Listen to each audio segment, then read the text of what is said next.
jungle. Pune Indore महामार्गालगत असलेल्या अतिक्रमणाविरोधात मनमाड नगर परिषद action मोडवर आजपासून अतिक्रमणाविरोधात कारवाई केली सुरू. मनमाड शहरातून जाणाऱ्या पुणे इंदोर महामार्गावरील रहदारीला अडथळा निर्माण करणाऱ्या आणि वाहतूक कोंडीला कारणीभूत ठरणाऱ्या अतिक्रमणाविरोधात नगर परिषद ॲक्शन मोडमध्ये आले असून आजपासून अतिक्रमण काढण्यास सुरुवात करण्यात आली आहे. 2 दिवस चालणाऱ्या या मोहिमेत सुमारे 600 अतिक्रमण काढण्यात येणार असून त्यासाठी नगर परिषद अधिकाऱ्यासह 100 कर्मचारी तर नॅशनल हायवे बांधकाम विभागासह पोलिसांचा मोठा बंदोबस्त ठेवण्यात आला आहे.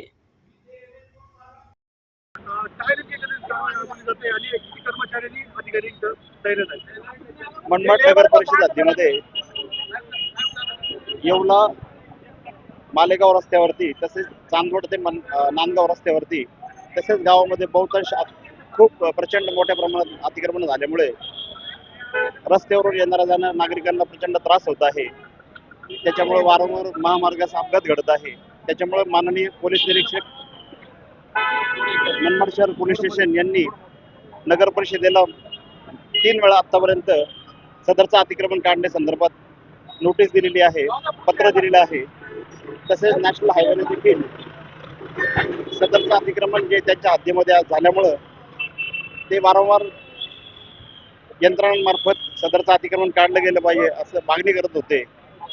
त्या दृष्टिकोनातून तसेच मनमाड नगर परिषदेच्या कौन्सिलने अर्थात सर्वसाधारण सभेने देखील निर्णय घेतला की सदरचं अतिक्रमण लवकर काढणं गरजेचं आहे.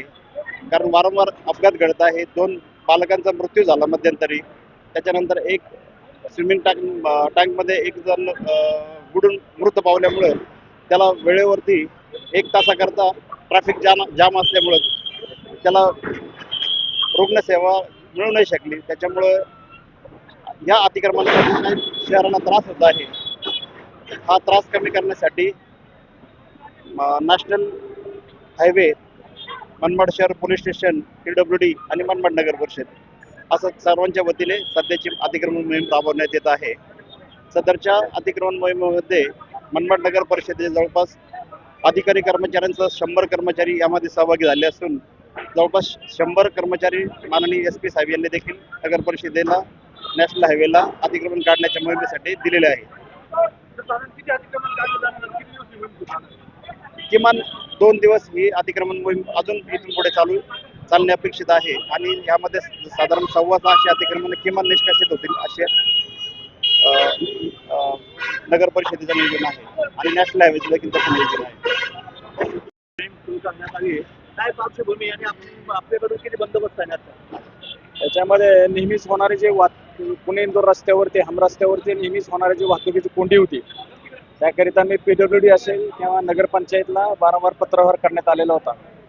त्यावरून त्यांच्याकडून मनमाड नगरपंचायत, त्यानंतर national highway authority of India आणि सार्वजनिक बांधकाम विभाग यांची संयुक्त मोहीम आहे. त्याकरिता त्यांनी मागणी केलेल्याप्रमाणे एकंदरीत साधारणतः 5 अधिकारी, 58 पोलीस कर्मचारी, त्यात महिला कर्मचारी आणि 2 RCBचे पथक असा बंदोबस्त या ठिकाणी तैनात करण्यात आलेला आहे. आम्ही स्वतः आहेत, SDO साहेब पण आहेत आणि कारवाई सुरू आहे शांततेत. तर काय आव्हान करणार नाही बघा, असं आहे की फक्त पोलीस यंत्रणेला कोसून उपयोग नाही आहे. जर या ठिकाणी 15 मीटर एका बाजूला असं दुसऱ्या बाजूला 15 असं 30 मीटरचा रोड असताना फक्त जर एकच लेन चालत असेल आणि त्याच्यामध्ये बरेचसे पंक्चर पॉईंट असतील, दर 100 फुटावर जर गल्ली रस्ते मिळणार असतील, गावातले शहरातले रस्ते येणार असतील तर या ठिकाणी ट्रॅफिक हे होणारच आहे. परंतु जर समजा या ठिकाणी कमीत कमी 2 लेन दोन्ही बाजूला चालल्या तर या ठिकाणी वाहतुकीच्या समस्या निर्माण होण्याचे काही कारणच नाही.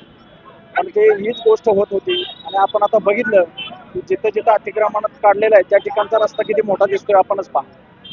त्यामुळं फक्त सरकारी यंत्रणांना जबाबदार धरायचं आणि आपण मात्र त्या गोष्टीचं समर्थन करायची बाब योग्य नाही. तर जे 3 विभागांच्या वतीनं जे काही बंदोबस्त आम्हाला मागणी करण्यात आले ते माननीय पोलीस अधीक्षक कार्यालयास पत्रव्यवहार करून माननीय पोलीस अधीक्षक यांच्या परवानगीने जो बाहेरचा बंदोबस्त प्राप्त झालेला आहे तो पोलीस स्टेशनचा बंदोबस्त असा बंदोबस्त तैनात करण्यात आलेला आहे. आमचं काम आहे अतिक्रमण विरोधी पथक जे आहे कारवाई त्यांना संरक्षण देणं आणि आतापर्यंत सर्व कारवाई शांततेत सुरू आहे.